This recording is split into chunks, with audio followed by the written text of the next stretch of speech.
Baker. I'm going to be performing my urinary catheterization skills checkoff. I'm my provider's orders. The provider has ordered a Foley catheter for urinary retention because the patient is unable to urinate. Her name is Charlene J. Knight. Her allergies are latex, penicillin, and betadine, and her birth date is 8/8/1939. I would go into the patient's room, knock, knock. Hello, Mrs. Knight. My name is Chrissy Baker. I'm going to be your nurse today. Could I get you to verify your name and date of birth? My name is Charlene J. Knight. My birth date is 8/8/1939. What are your allergies, Mrs. Knight? Allergies to latex, penicillin, and betadine. I would locate her wrist bracelets and check to make sure that everything is correct and accurate, which it is. All right, Mrs. Knight. Your provider has ordered a Foley catheter for you today because you've had difficulty urinating. Yes, I have. You have urinated in the past 10 hours? No, I have not. All right, Mrs. Knight. I'm going to look at the area to make sure that it's appropriate for me to insert the Foley catheter at this time. Come over, get some gloves.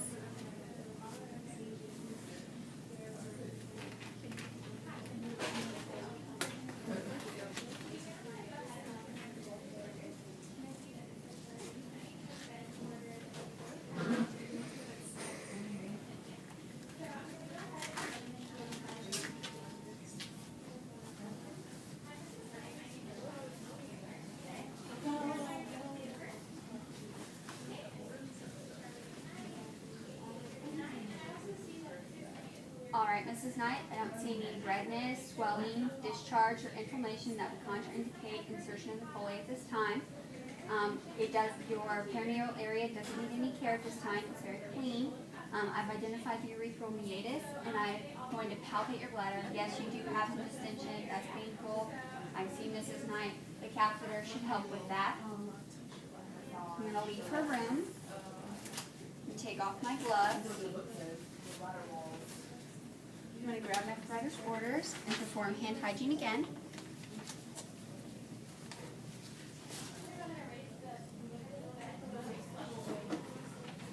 Now I've gotten my catheter kit, and I'm looking at my provider's orders. My provider has ordered a Foley catheter size 14 French.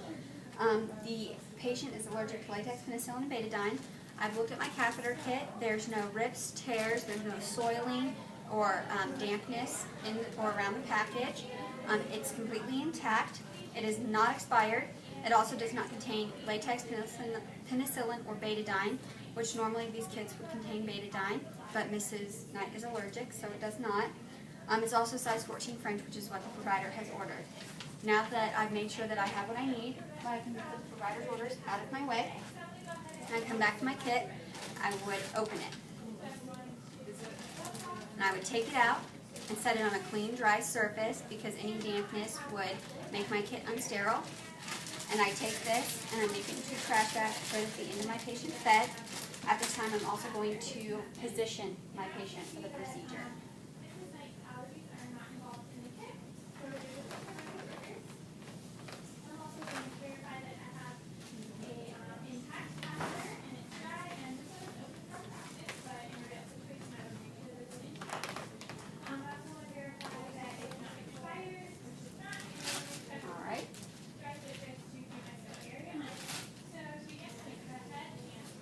Now I'd come out, and because I touched everything and I'm about to perform a sterile procedure, I would perform hand hygiene again. And I would move this out of my way because I'm not done with it. And wait for my hands to dry because I cannot touch my kit with wet hands because that would make it unsterile. Alright, my hands are dry. I'm going to take my kit and open the flap away from me and to the side without touching the bed, only touching the 1-inch margins and not touching anything inside my kit. I opened it and I'm going to position it, touching only the 1-inch margins and not crossing my sterile field, making sure that it doesn't fold back in on itself. Next, I can pick up my drape, take a step back. If it didn't open easily, I would have to work my way around the 1-inch margins to open it. I'm now going to lay the sterile field on my patient.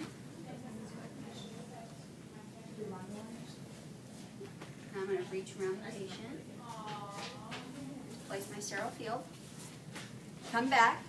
I'm going to pick up my gloves, touching only the center because my hands are not sterile. I'm going to open them, keeping my eye on both of my fields so they remain sterile.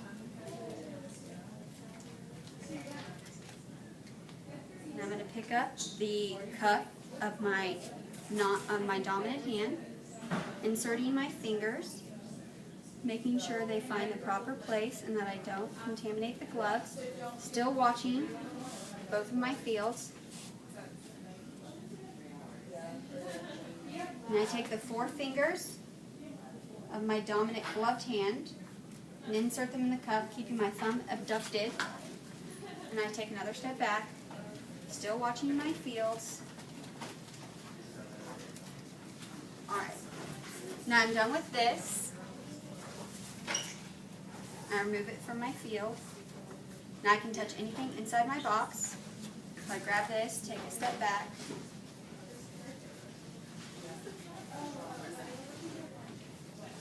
And I come and I drape it on the patient. I come back and I can now touch my box.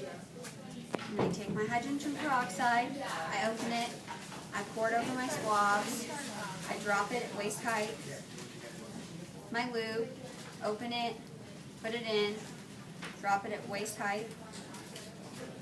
Then this is complete, so I can take this off, take my syringe, and remove the cap, drop it at waist height, attach this at the bifurcation,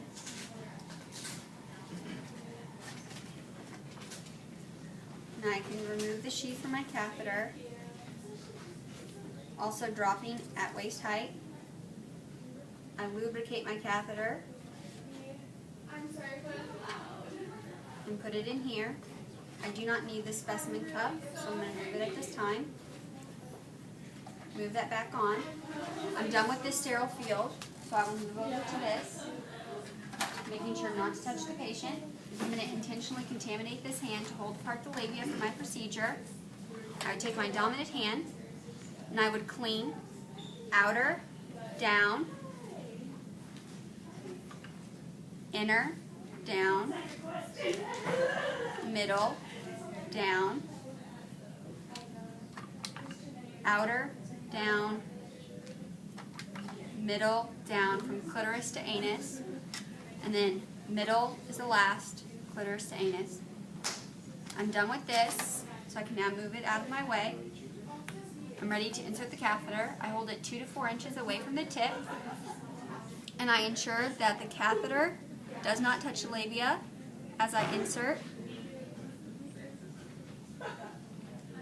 and that my dominant hand does not touch the labia as I insert. I now see urine. I insert it 1 inch further. I brace with my dominant hand, and I can now inflate the balloon with 5 to 10 milliliters. If the manufacturer had ordered it, I would have tested the balloon before performing my procedure, but this manufacturer does not. My sterile procedure is now done. Dude tug, the catheter is in place. I'm going to assist this hand to remove the syringe. Then I'm going to tear my white drape and remove it. I would attach the catheter at the bifurcation of the inner thigh using the adhesion device included in the kit.